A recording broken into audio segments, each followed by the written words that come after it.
Le couteau s'enfonça dans mon ventre comme une caresse traîtresse. Et le rire de ma sœur Sophie résonna dans la cuisine enfumée de notre maison de famille à Paris. Ce fameux soir de Thanksgiving que nous avions importé d'Amérique pour faire chic.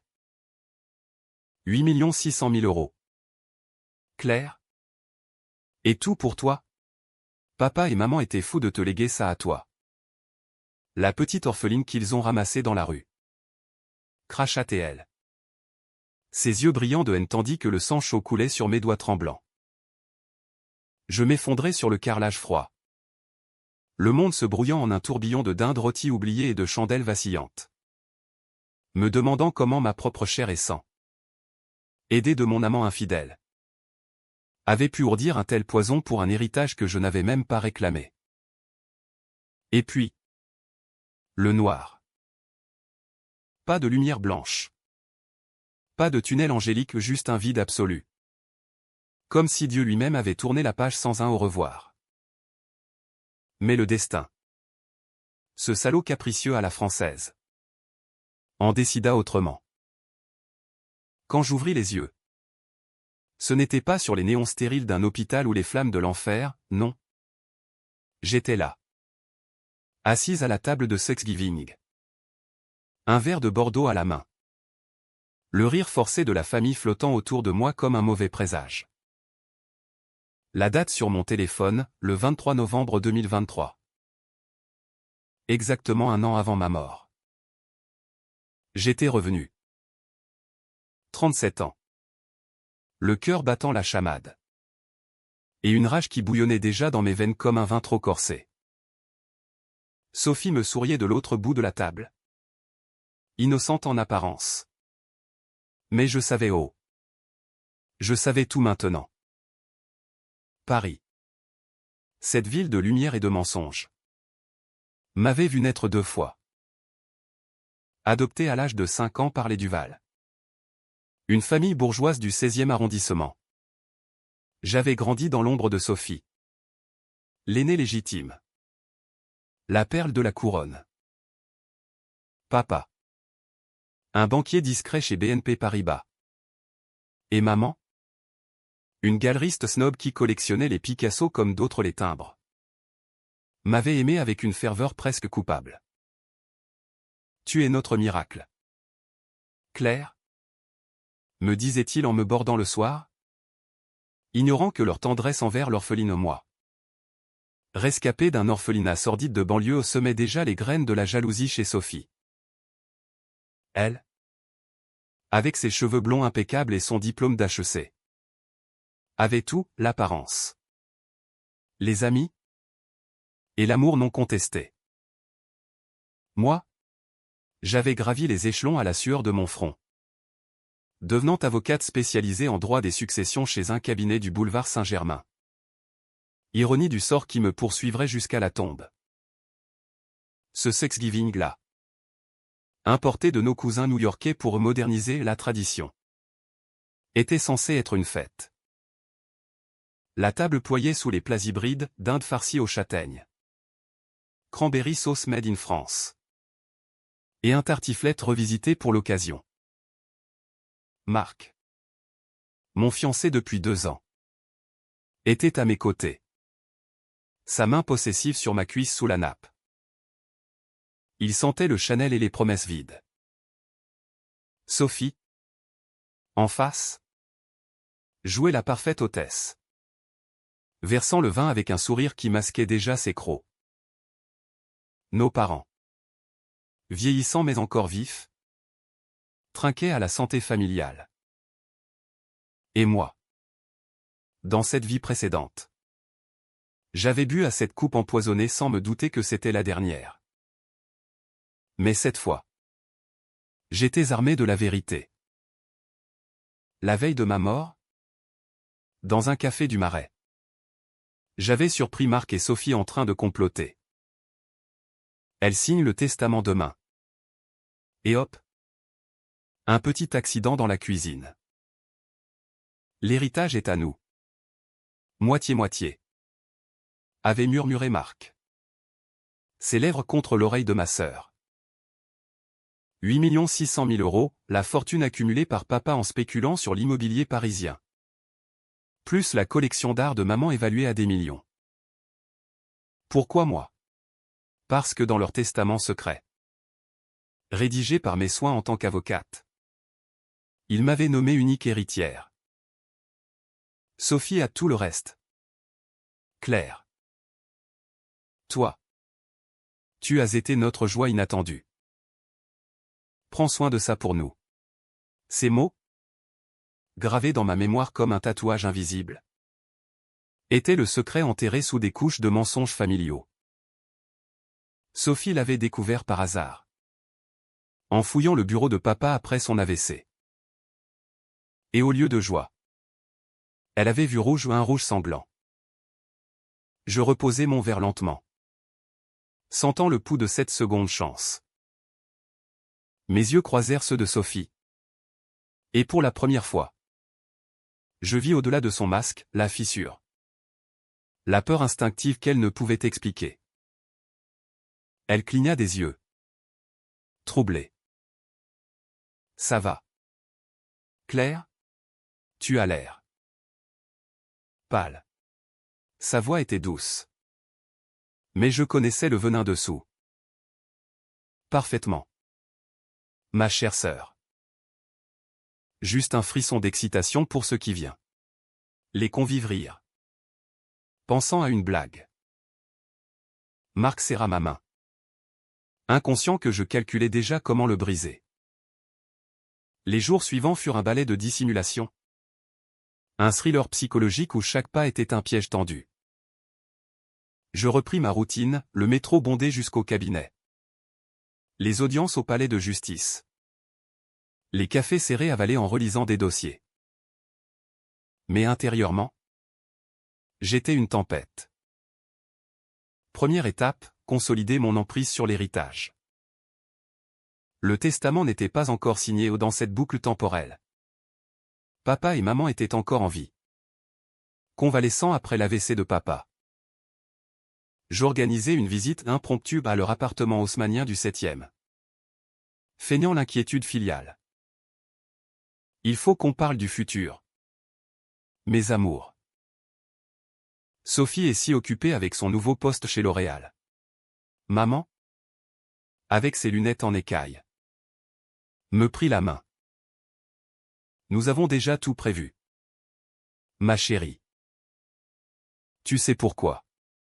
Je hochai la tête, retenant mes larmes pas de joie, mais de rage pour ce qu'elle subirait si je ne changeais pas le cours. Je l'ai convainquis d'ajouter une clause, un trust inviolable, géré par un notaire neutre, avec des pénalités draconiennes pour toute contestation.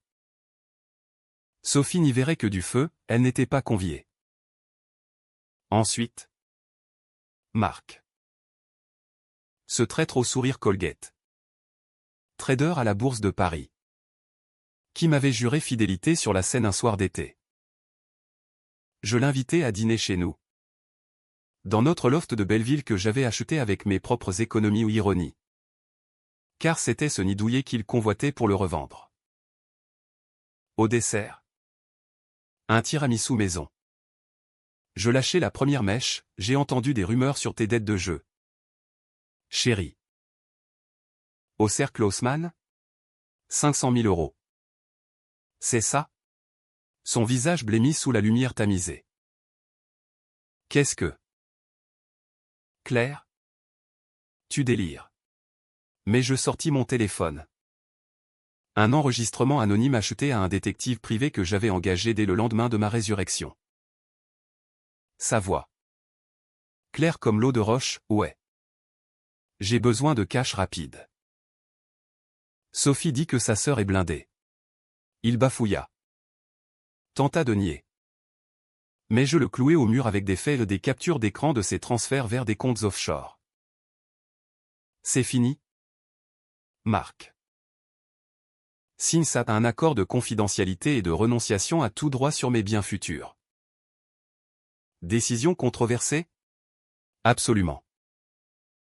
J'aurais pu le dénoncer à la police pour tentative d'escroquerie. Mais non, je le voulais vivant. Rampant.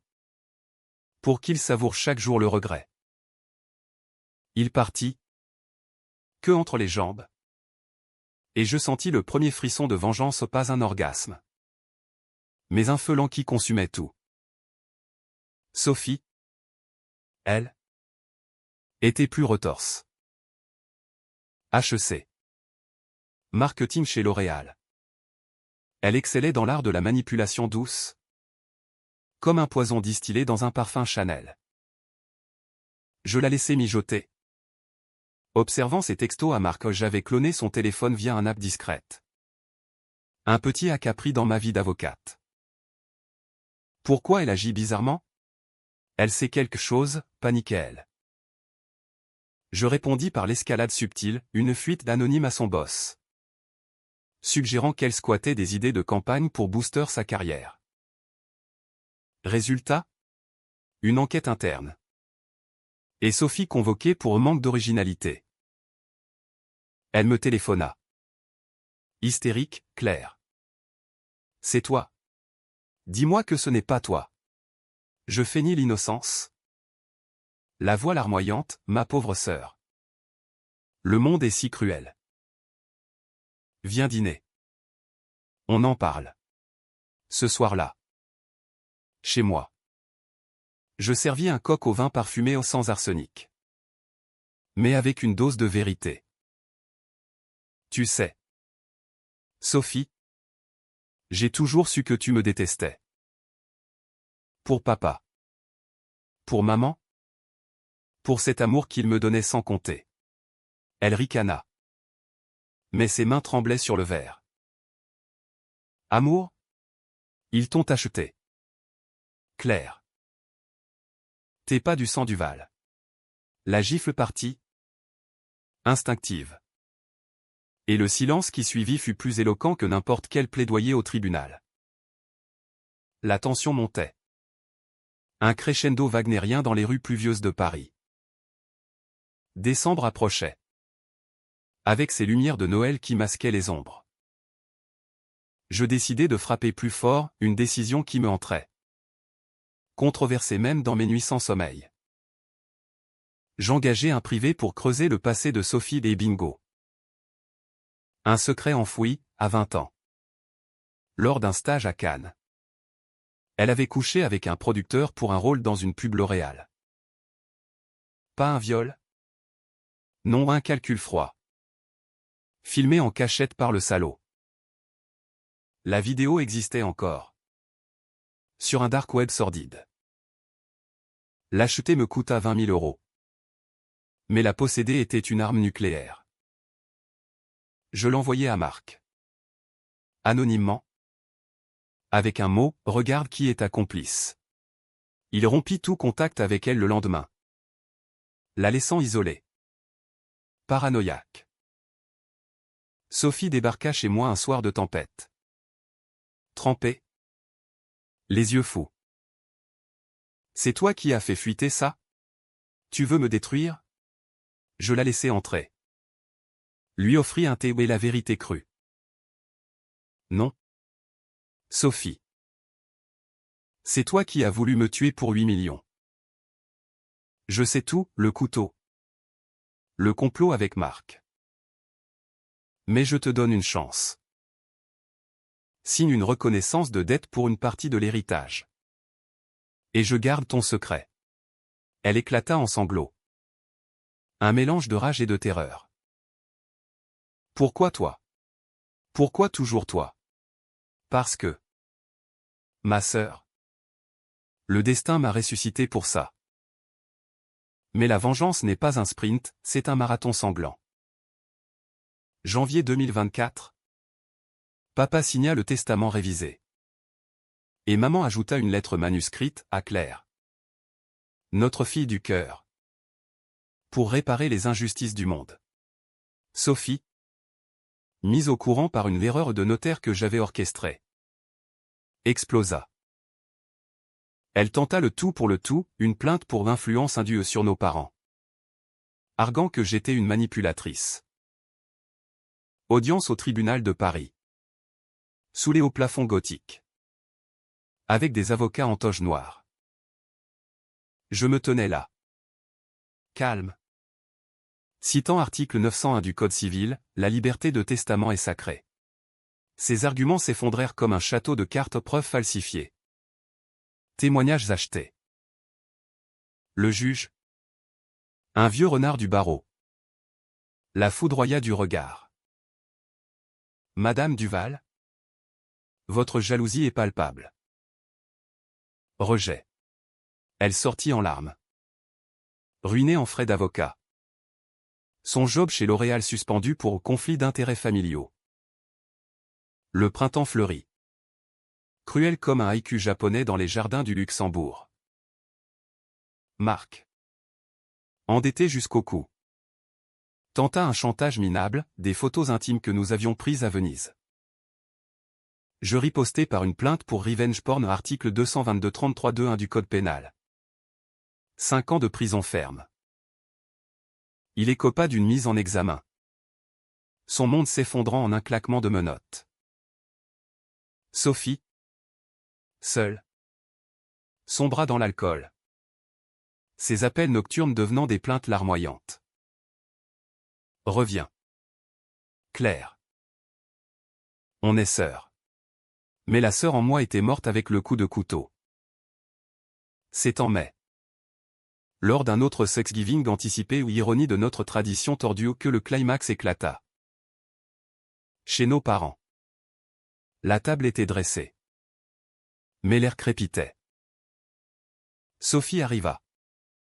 Sobre pour une fois. Un dossier sous le bras. J'ai des preuves. Claire. Papa avait une maîtresse. Et l'héritage est illégitime.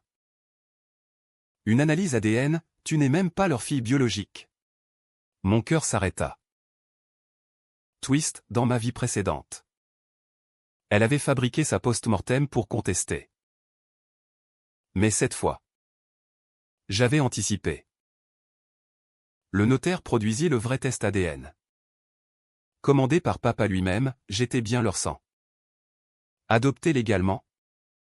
Mais avec un twist génétique, un donneur anonyme pour maman. Infertile. Non. Attends, le vrai choc. Papa n'était pas mon père biologique. Une liaison d'un soir? Des décennies plus tôt. Mais il m'avait aimé comme sienne. C'est pour ça que je te lègue tout. Claire. Pour laver mes péchés. Sophie s'effondra. Son mensonge exposé. Tu savais? Oui. Je savais. Et dans un geste final. Controversé jusqu'à la moelle, un meurtre moral. Pas physique, je lui offris le pardon empoisonné. Prends 1 million. Sophie. Et disparaît. Où je publie ta vidéo? Et ton nom devient synonyme de scandale à Paris. Elle signa. Brisé. Parti pour Lyon avec un chèque et un billet de train. Marc prit 5 ans ferme. Nos parents. Apaisés. Me regardèrent avec fierté. Tu as protégé la famille. Ma fille. L'été 2024. Je marchais seul sur les quais de Seine. Les 8 millions intacts dans un trust philanthropique clinique pour orphelins. Galerie pour artistes oubliés. Vengeance accomplie? Pas tout à fait. Dans le reflet de l'eau. Je vis non pas la victime ressuscitée, mais la survivante. Paris scintillait. Indifférente. Et moi? Claire Duval? J'avais réécrit mon destin. Mais au fond, une question persistait, étais-je revenu pour venger? Ou pour guérir? Le vent emporta la réponse. Comme un secret français bien gardé. Non. Attendez, cette fin était trop propre. Trop hollywoodienne pour une âme française hantée par les fantômes de Proust et les intrigues de Simenon. La vérité, c'est que la vengeance ne s'arrête pas à un chèque et un exil. Elle ronge. Elle fermente?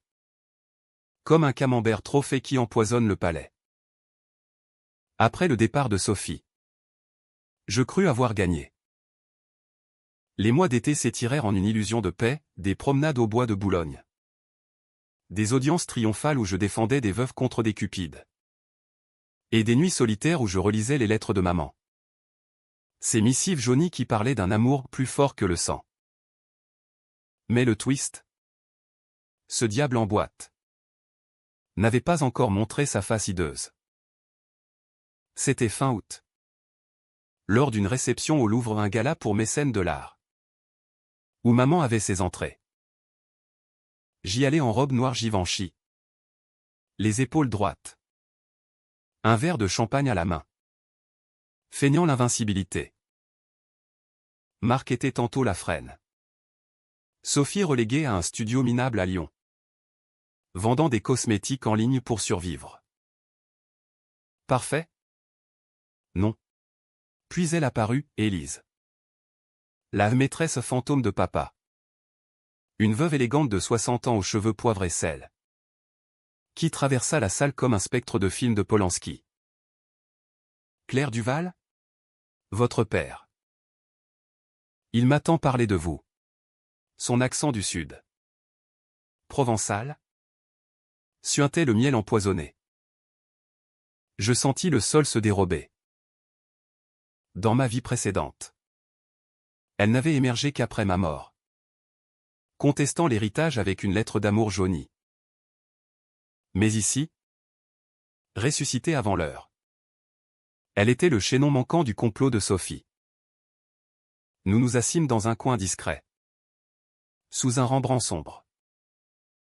Votre sœur m'a contacté il y a des mois. Elle savait pour nous, au papa et moi. En 1985. Une passion fugitive lors d'un voyage d'affaires à Marseille. J'ai une fille.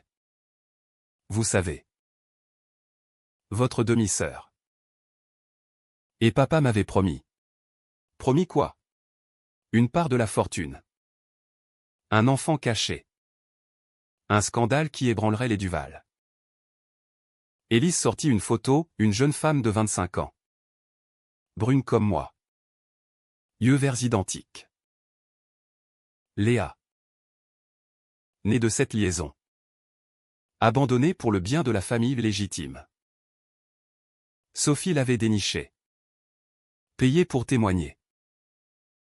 Votre sœur offre 100 000 € pour que je signe une reconnaissance de paternité. Pour contester le testament. Mon sang se glaça. Le twist, Sophie n'avait pas fui, elle avait migré son venin à Lyon pour mieux frapper. Ourdir un plan B avec cette ombre du passé. Je quittai le gala en trombe. Le cœur cognant comme un tambour de la Bastille. Décision controversée numéro 2, confronter Élise non par la loi, mais par l'émotion brute. Je la pistai jusqu'à son appartement du Marais. Un 2 pièces bourgeois rempli de toile provençale. Dites-moi la vérité. Élise. Papa vous aimait-il vraiment? Ou était-ce un caprice? Elle craqua. Les larmes coulant sur son rouge à lèvres fanées. Il m'a juré de divorcer. Mais votre mère. Elle était enceinte de Sophie. Il a choisi la stabilité. Léa et son sang. Claire. Et vous? L'adoptée parfaite. La pique me transperça. Ravivant le couteau de Thanksgiving.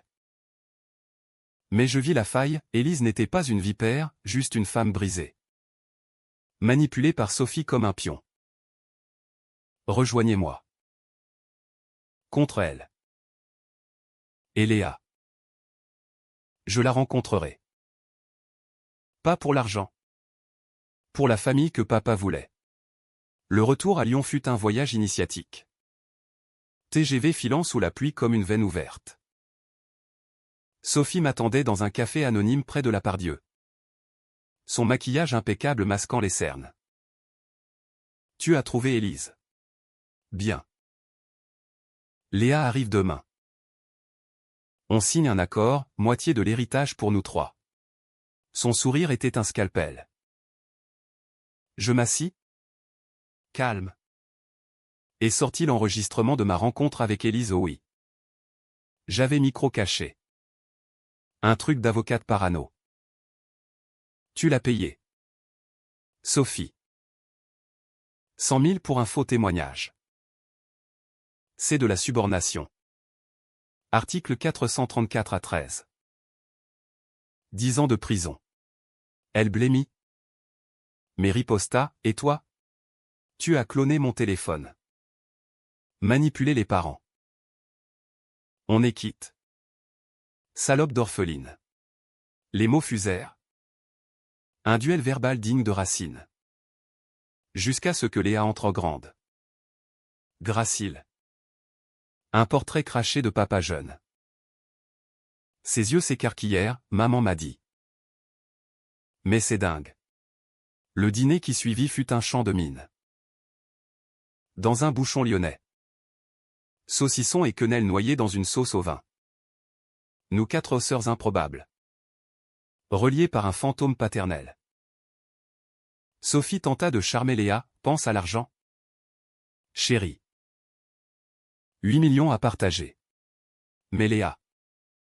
Étudiante en art à l'école des beaux-arts. Secoua la tête. Je veux pas de ça. Juste. Une famille. Twist dans le twist, elle avait lu les lettres de papa. Cachées par Élise. Il y confessait tout, l'adoption de moi non pas par pitié. Mais parce que maman et lui. Infertile après Sophie. M'avait choisi comme un chef-d'œuvre. Claire est notre Van Gogh. Sophie notre monnaie conventionnelle. Sophie hurla. Renversa le vin rouge sur la nappe blanche, un présage sanglant. Mensonge. Papa me détestait. Non. Il l'aimait à sa façon tordue. Mais la jalousie l'avait aveuglé. Je décidai alors le geste fatal. Controversé au point de me faire douter de mon humanité, révéler le secret ultime de Sophie. Pas la vidéo, pire. Dans ma vie précédente. J'avais découvert trop tard, à 16 ans. Elle avait causé un accident de voiture. Tuant un ami d'enfance pour couvrir une fugue amoureuse. Papa avait étouffé l'affaire. Payant les flics et la famille. Pour protéger la petite princesse. Je lâchai la bombe, Léa. Ta mère Élise sait. Et moi aussi. Sophie n'est pas innocente, elle porte du sang sur les mains depuis l'adolescence. Le silence fut assourdissant. Sophie se leva. Chair pâle. Et gifla Léa par réflexe. Ferme-la. Claire. Tu vas tout détruire. Mais Léa. Larmes aux yeux. Prit ma main. Raconte-moi tout. La nuit tomba sur Lyon comme un linceul. Sophie s'enfuit dans la pluie. Hurlant des malédictions. Je rentrai à Paris avec Léa. Cette demi-sœur inattendue. Et Élise qui choisit l'exil volontaire en Provence. L'héritage? Intact? Réorienté vers une fondation pour enfants perdus au clin d'œil à mon orphelinat. Mais la vengeance culmina en septembre. Quand Sophie, acculée, tenta le suicide, une overdose de somnifères dans son studio. Appel anonyme, c'est elle qui m'a poussé à ça. Claire. Ma sœur. Les flics débarquèrent chez moi. Menottes prêtes.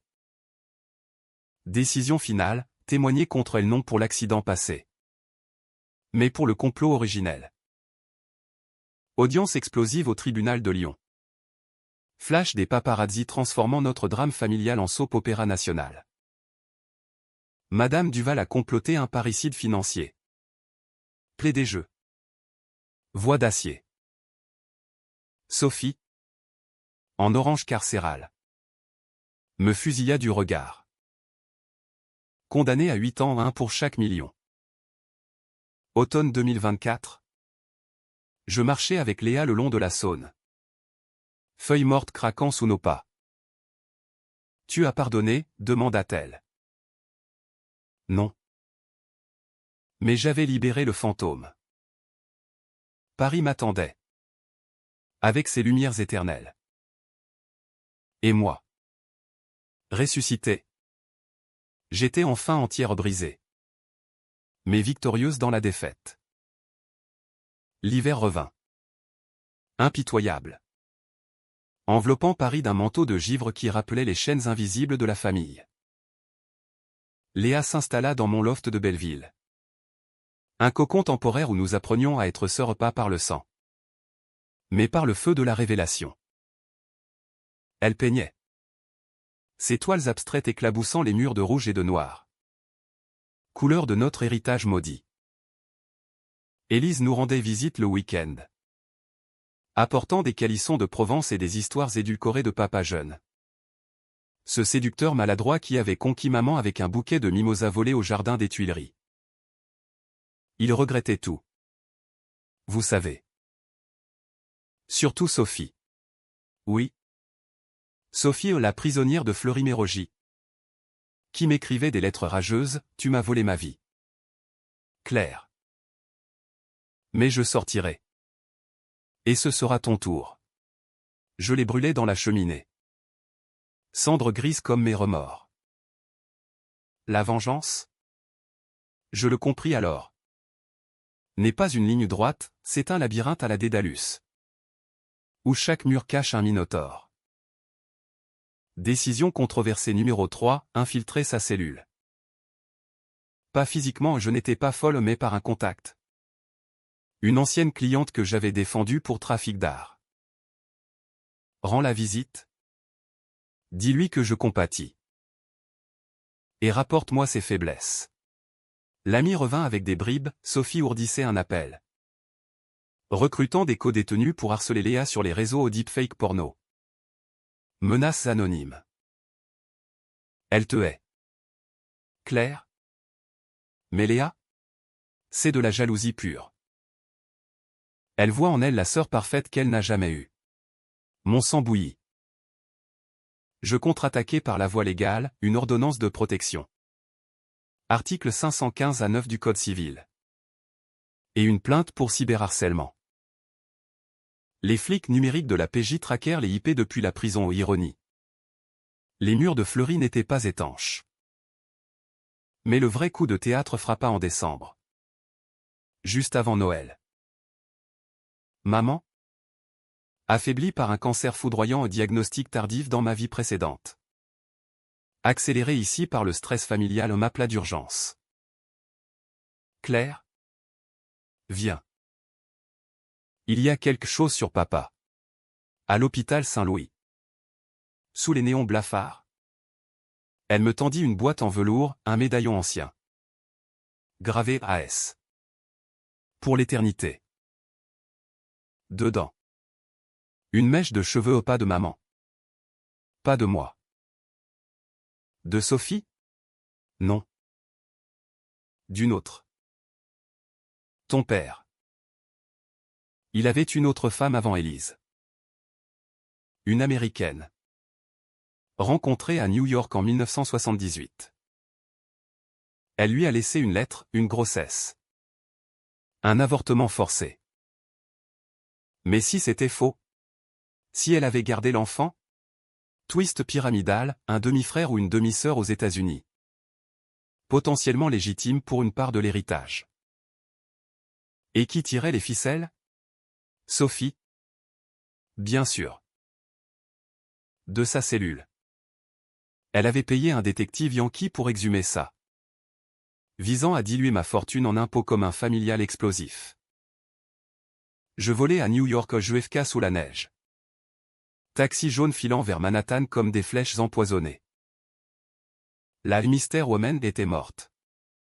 Mais sa fille, Abigail, vivait dans un brownstone de Brooklyn, 40 ans. Avocate comme moi. Spécialisée en litiges internationaux. Mon père? Un Français charmant qui m'a abandonné avant ma naissance. Mais récemment. Des lettres anonymes de Lyon. France.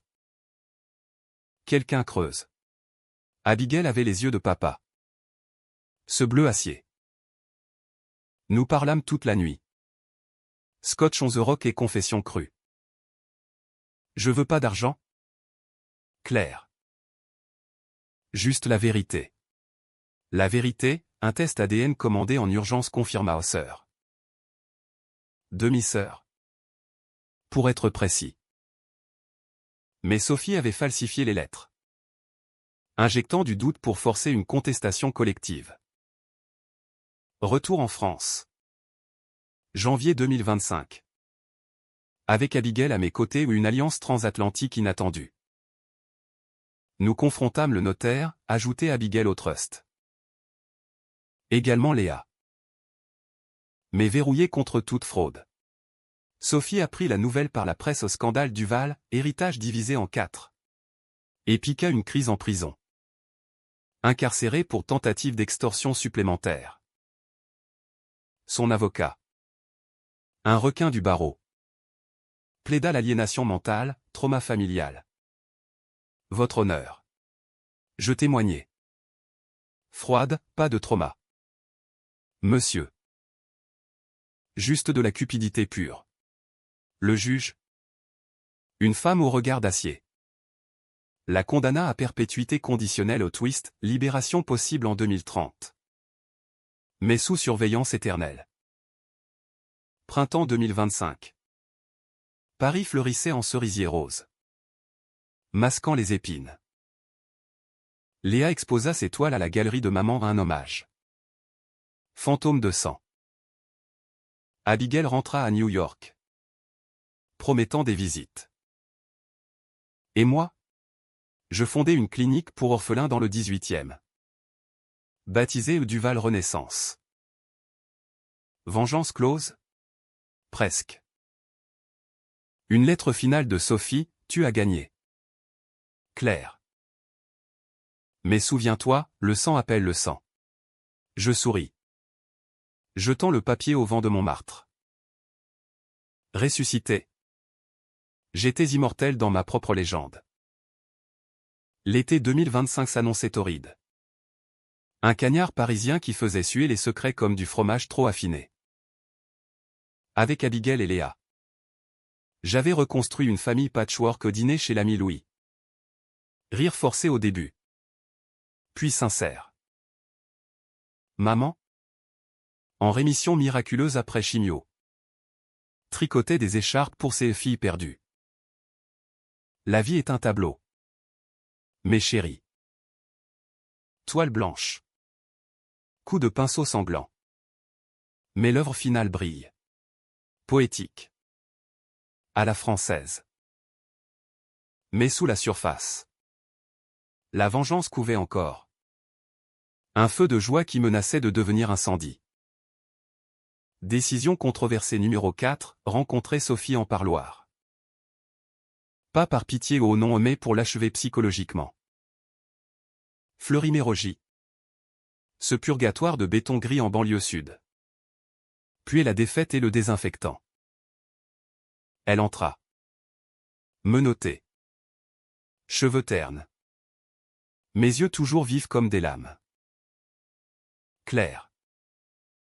L'avocate vengeresse. Qu'est-ce que tu veux? Mon âme? Je m'assis? Dossier en main, photo de Léa et Abigail. Article sur la fondation. Rien. Sophie. Juste te montrer ce que tu as perdu. Regarde, ta demi-sœur américaine. Ton autre sœur artiste. Elle dîne avec maman ce soir. Et toi? Ici? Avec tes co-détenus. Elle rit. Amère. Perdu? Tu crois que c'est fini? J'ai un atout. Claire. Le dernier secret de papa. Elle glissa un papier sous la vitre, coordonné d'un avocat à Genève. Son compte offshore. 2 millions planqués. Pour la vraie famille. Contesté. Et ton trust s'effondre. Mon pouce accéléra. Twist final en vue, papa. Ce pilier bourgeois avait blanchi de l'argent via des deals immobiliers louches en Suisse. Rébellion contre maman la Sainte Nitouche. Sophie l'avait su par un ancien employé de BNP. Payé de sa cellule.